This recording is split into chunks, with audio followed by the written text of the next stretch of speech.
გამარჯობა მეგობრებო, როგორ გძანდებით? პირველ რიგში მინდა ვთქვა, რომ გარკვეული მიზეზების გამო ამ კვირაში დღევანდელი ლაივი გამოვტოვე, არ მოხერხდა, არ ჩაინიშნა და აუცილებლად ავანაზღაურებ ამას ამ დღეებში. საერთოდ მინდა ვთქვა, რომ ძალიან დიდი თემაა, სიზმრების თემა და ჩვენ უბრალოდ დასაწყისში ვიმყოფებით, ან მთლიანი არქიტექტურა იწყება იერარქიის ცნებით და ამ იერარქიის მხოლოდ პირველ საფეხურამდე მივედით, დარჩა მეორე, მესამე და შემდგომ უკვე დანარჩენი საკითხები და ვთქვათ, წინ ბევრი საინტერესო და კარგი ლაივი გველოდება, თუმცა ახლა სხვა საკითხზე მინდა გესაუბროთ, იმისათვის რომ არ იყოს რაღაც ერთფეროვანი თემატიკა, შეიძლება მე ვთვლი ესე და სულაც თქვენ არ ფიქრობთ რომ ერთფეროვანი, არ ვიცი, მაგრამ რაღაც მინდა რომ შევამატოთ კიდევ ერთი თემა. ეს არის ეგრეთ წოდებული ფსიქოლოგიური ტექნოლოგიების თემა. გარკვეული პროცესი რომ განხორციელდეს, ხო? იმისათვის რომ რაღაც სურვილი ასრულდეს, რაღაცა მიზანი მიიღწეს, რაღაც პრობლემა გადაწყდეს და ასე შემდეგ, პროცესი დაიძრას, საჭიროა გააქტიურება. ჩვენ ამ რუბრიკაში ვისაუბრებთ გააქტიურების ტექნოლოგიებზე. საერთოდ გააქტიურება ხდება ორი მიმართულებით, ორი მიზანი აქვს გააქტიურებას. ერთი მანიფესტაციისთვის, პირველი და მეორე თერაპიისთვის. ენერგიის, ინსტინქტის, პროცესის აქტივაციისთვის აუცილებელი არის გარკვეული ტექნოლოგიები, გარკვეული ტექნიკა ფსიქოლოგიური. ისე უბრალოდ რაღაც მონდომებით და მხოლოდ სურვილის ჩაფიქრებით ეს არ ხდება და იმისათვის რომ რაღაც მოქმედებებსაც კონდეს შესაბამისი შედეგი, ამიტომ საჭიროა გარკვეული ტექნოლოგიები. აქ გავშვით უამრავ თემას, ძალიან საინტერესო რუბრიკა იქნება, როგორ გავააქტიუროთ გეომეტრიის საშუალებით, ცხოველების, სხვადასხვა ფიგურების, მცენარეების, ვიმუშავებთ ასევე ბუნების, სხვადასხვა მედიატორების მეშვეობით კომუნიკაციის საკითხებზე. წყალი არის სერიოზული მედიატორი, ანუ კონტაქტის დამყარების მხრივ როგორ აქტიურდება სხვადასხვა ტექნოლოგიები, მთვარე, ანუ დინამიკის ტექნოლოგიების გამოყენებით და ასე შემდეგ. ასევე იცით, რომ მე საერთოდ ბუნების სტიქიებთან ვმუშაობ, სტიქიების თემაზე, ჩემთვის ეს ძალიან ახლო თემა არის, განსხვავებით ზოდიაქოებისგან და სხვადასხვა სწავლებებისგან, ხო? უფრო ბუნების სტიქიები, ეს 4 სტიქია, რომელიც არის ჩვენში ბუნებრივად მატერიალურად არსებობს ეს მოცემულობები, ამიტომ რა თქმა უნდა უფრო ეფექტურია და უფრო ასე ვთქვათ რეალისტური არის მისი მატერიალიზაციის მხრივ ამ საკითხებზე მუშაობა, ამიტომ ამ ტექნოლოგიებსაც შევეხებით. სხვადასხვა თილისმების და სხვადასხვა ასე ვთქვათ ტექნოლოგიების გააქტიურება, ანუ ჯერ ტექნოლოგია როგორ უნდა მოხდეს, მერე კიდევ მისი გააქტიურება როგორ უნდა გაკეთდეს. ასევე ენერგიის დაცვის ტექნოლოგიები, ფსიქიკის დაცვის ტექნოლოგიები. აქვე გავშლით თემას ჩაკრებზე და ენერგიებზე, საერთოდ ანუ ის რაც ცნობილია კლასიკურად და ასევე შევეხებით იმას, რაც თქვათ არ არის კლასიკურ და თქვათ ქსელში არ არის და ასე ვთქვათ დაფარულ ცოდნებად რო ითვლება, ერთ სიტყვით ამ ყველაფერზე ვისაუბრებ და გავაზიარებ. ნახეთ საერთოდ როგორ არის მოწყობილი ჩვენი სისტემა ფსიქიკური, ანუ ცნობიერი ვერ ხედავს ფსიქიკას. ფსიქიკაში იგულისხმება ის უდიდესი ნაწილი ჩვენი ფსიქიკის, რომელიც არაცნობიერია. ვერ ხედავს, არ აქვს მას ესეთი უნარი. ვერ ხედავს ყოფიერებას. ყოფიერება არ არის რაღაც სტატიკური გამოსახულება, რაღაც ისეთი დადგენილი გამოცდილება და ასე შემდეგ. ყოფიერება არის მუდმივად მოძრავი, მუდმივად მოქმედი პროცესია. ყოფიერება არის ფსიქიკის ინტენციონალობა და ყოფიერება მის თავს შეიცნობს რაღაცის შემოქმედების, რაღაცის კრეატურის, რაღაც ქმნილების, ანუ რაღაცის გამომუშავების, ფენომენის მეშვეობით შეიცნობს. ყოფიერება არის ნოუმენი. ფენომენოლოგიური ტერმინოლოგიით რო ვისაუბროთ, ნოუმენი შეუცნობელი არის ფენომენის გარეშე. და ცხოვრება მის თავს შეიცნობს რაღაც ქმნილების მეშვეობით. გაჩნდა ადამიანი, ხო? ადამიანი დაიბადა და ცხოვრებამ კიდევ ერთხელ შეიცნო მისი თავი. ადამიანი შეუყვარდა და გაჩნდა კიდევ ერთი ადამიანი, ხო? ანუ კიდევ ერთხელ შეიცნო ბუნებამ, ცხოვრებამ მისით საკუთარი თავი. ყოფიერებაც ესეთი პროცესია, ანუ რაღაცა უნდა გააკეთოს, რაღაც კრეატიულობა უნდა გაიაქტიუროს, რაღაც უნდა მოიგონოს, რაღაც იდეა, რაღაც მოიმუშავოს ადამიანმა მისით და ამ პროცესში ხდება ყოფიერების მიერ საკუთარი თავის შეცნობა. ეს პროცესი თუ ჩერდება, ყოფიერება სხვანაირად უბრალოდ ვერ აღიქვამს. ნოუმენი მხოლოდ ფენომენის შეიცნობს საკუთარ თავს. ამ გზით ასევე ადამიანი უახლოვდება საკუთარ არაცნობიერს. აი ამ ყოველივეზე, აი ამ ტექნოლოგიებზე ვისაუბრებთ, რომელიცმაც ადამიანის შემოქმედებითობამდე, კრეატიულობამდე უნდა მიიყვანოს, მიზნების განხორციელებამდე, სურვილების ასრულებამდე, მატერიალიზაციამდე. საერთოდ რაღაცა რომ მატერიალიზდეს, რაღაცა რომ განხორციელდეს, არ არის საკმარისი, ასე ვთქვათ, მხოლოდ რაღაცის მანიფესტაცია, მხოლოდ ან თუნდაც მოქმედებები, შეიძლება მოქმედებებსაც ახორციელებს ადამიანი, მაგრამ მაინც არ ხდება იმის განხორციელება, რაც მას ჩაფიქრებული აქვს. შეიძლება სურვილი აუსრულდეს ადამიანს, მაგრამ სხვანაირად და როდესაც საერთოდ არ სრულდება, აქ უკვე საჭირო არის დაფიქრება იმაზე, რომ გააჩნია თუ არა ცის მანდატთან ერთად მიწის მანდატიც.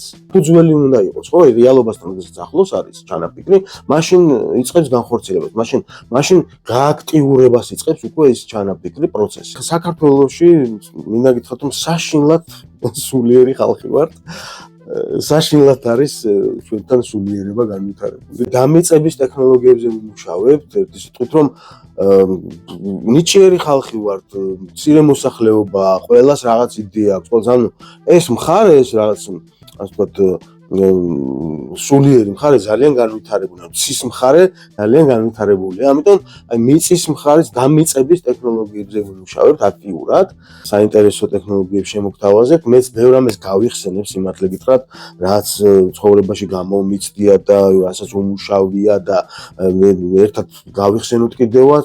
ბევრი მიმართულება იქნება, რომელსაც გავშლით ამ რუბრიკაში. და აი მაგალითისთვის შემოგთავაზებთ ესეთ მაგალითს, რომ არსებობს ესეთი ნათქვამი, რომ რაღაცა თუ გინდა რომ აგისრულდეს, აი ძალიან უნდა გინდოდეს, რა. ხო და ვინა გითხრათ რომ არ არის მხოლოდ ცნობიერი მონდომება, აი რაღაც როგორ ძალიანაც არ უნდა ახსნას ტვინმა, როგორ ძალიანაც არ უნდა მოგანდომოს რაციონალურმა თუ ირაციონალურმა სურვილებმა შენმა, ხო? ამის გარდა საჭირო არის რომ ორგანიზმი ივსებოდეს, გაივსოს სურვილის ასრულების ენერგიით. და რა არის ეს? ინსტინქტის გაღვიძების ტექნოლოგიებზეც ვიმუშავებთ, როგორც ვთქვი, და ეს თუ მაგალითად სხვა შემთხვევაში შეიძლება სხვა ინსტინქტზე ვისაუბროთ, ხო? ამ სურვილის ასრულების შემთხვევაში საჭირო არის ეგრეთ წოდებული თვითგადარჩენის, ანუ აგრესიის პირველი ინსტინქტის გაღვიძება, ანუ აგრესიის ინსტინქტს ეძახიან.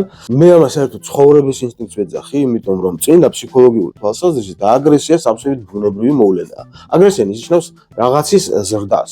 ამიტომ შეიძლება გარემო აგრესიულად აღიქვამდეს რაღაცის ზრდას, ხო?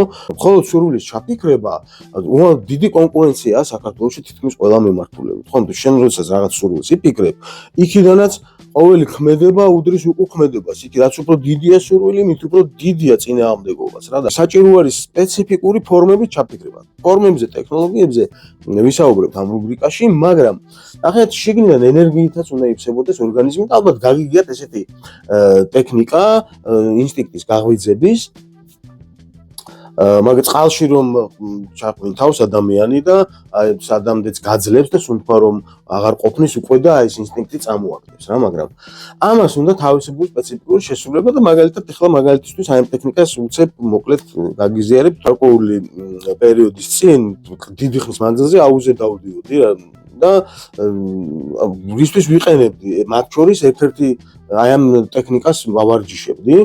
თუ ახლა სახში გაქვთ ისეთი აბაზანა, სადაც ჩაყვინთვა შეიძლება ძალიან კარგია, თუ არა და ნუ აუგზი, ანუ წყალში უნდა ჩაყვინთოს ადამიანმა. სადამდეც ძლებს, ხო? და მე უნდა გადააცილოს. აუცილებელი რომ გადაცილება მოხდეს და რაღაც მომენტში იწყებს ეს ინსტინქტი ანუ ვერ ხვდები, ამას ვერავინ ვერ აკონტროლებს, რა მომენტში წამოაგდებს ადამიანს ეს ინსტინქტი და რა არის აქ ახლა ყველაზე მთავარი? ნებისმიერი უნარის თუ ტექნიკის გამომუშავებაზე, ხო? საჭირო არის, ასე ვთქვათ, მისვლები, როგორც სავარჯიშო დარბაზში ერთ ვარჯიშს, ერთი კუნთის გავარჯიშებისთვის რამდენიმე ჯერ მიდის ადამიანი, რამდენიმე მისვლას აკეთებს, ხო? ზუსტად იგივე არის აი ეს უნარის გამომუშავებისთვის, საჭირო არის, რომ ბევრჯერ გააკეთოს. სულ მცირე ამ ტექნიკის გამომუშავებისთვის საჭიროა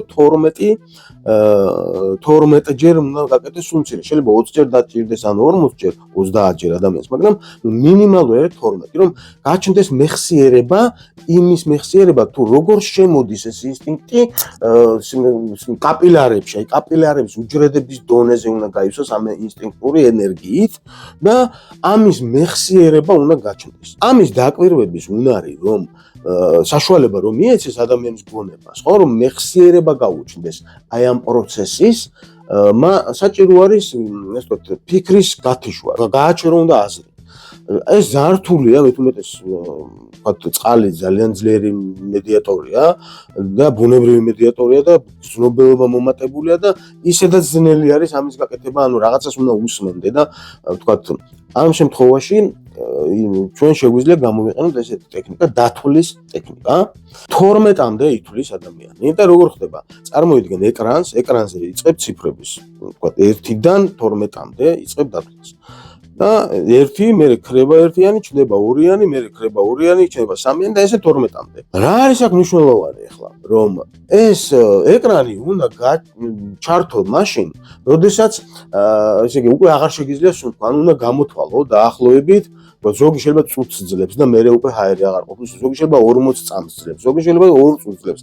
უნდა გამოთვალოს ადამიანმა რამდენი ხანს ძლებს, რამდენი ხანი შეუძლია და აი ბოლო მომენტში, როდესაც არ შეუძლია, მაშინ უნდა დაიწყოს დათვლა. 1, 2, 3, აი ეს ციფრები. და ავიდეს 12-მდე, თუ არ წამოაგდო ინსტინქტმა, მერე იწყებს 12-დან უკვე ცვლას. და აი ამ პროცესში რომელიღაცა ციფრზე ხდება აი ამ ინსტინქტის გააქტიურება და თვითონ წამოაგდებს ორგანიზმი ამ წყლიდან ადამიანს ისე რომ ის ვერ გააკონტროლებს ამას. სამაგიეროდ ეს აი როგორც ღუზა მოქმედეს რა, ასე ვთქვათ, NLP-ს პრაქტიკაც არის, ეს ერთის მხრივ ორი დანიშნულება აქვს რა. ერთის მხრივ აზრს თიშავს ეს თვლა და მეორეს მხრივ ეს თვლა სხვა დროს რო გააქტიურო ეს ენერგია შენში, ანუ სურვილის ასრულების ენერგიით რომ გაივსოს ორგანიზმი და აი მართლა მოგინდეს ინსტინქტურ დონეზე, ხო? სხვა დროს, როდესაც არ ხარ რაუში, არ ხარ უკვე და გამოიმუშავეს უნარი, ჯდები და იწყებ თვლას, წარმოიდგენ რომ იმ პროცესში ხარ, უბრალოდ წარმოიდგენ ამას და იწყებ იგივე პროცესის განხორციელებას და აი რომელ ციფრზეც აი ეს მისვლების დროს დაამახსოვრდა გონებას, უკვე მეხსიერება უნდა გაჩნდეს. ამიტომ ჩემი აზრით ალბათ ერთი 30 მისვლა შეიძლება იყოს საჭირო ამისთვის, 20-30 მისვლა მინიმუმ. მაგრამ სულ მცირე 12. ზოგიერთი ადამიანი ისე არის, შეიძლება 12 მისვლის მერე მინიმალური არის 12 რა. შეიძლება ზოგს 40 დაჭერუნია და 50. მეხსიერების დონეზე ჩნდება და როდესაც უკვე იწყებ თვლას, ხო? რომელიღაცა ციფრზე ავტომატურად იწყებს ორგანიზმი, ასე ვთქვათ, ამ ენერგიით გავსებას და სურვილის ჩაფიქრება და დანარჩენი პროცესების განხორციელება უკვე როგორ ხდება ტექნიკურად, ხო? ანუ ჯერ ეს ენერგია უნდა იყოს, რომ შენ ანუ აქტივაციის ტექნიკა ეს არის ამ შემთხვევაში სურვილის ასრულების და თვითონ სურვილი როგორ უნდა იყოს და როგორ უნდა ჩავიფიქროთ და რანაირად ამაზე ვისაუბროთ ამ რუბრიკაში. აქტიურების თემას მიეძღვნება პირობითად დავარქვათ ტექნოლოგიები, ფსიქოლოგიური ტექნოლოგიები. გელოდებით. მადლობა ყურადღებისთვის.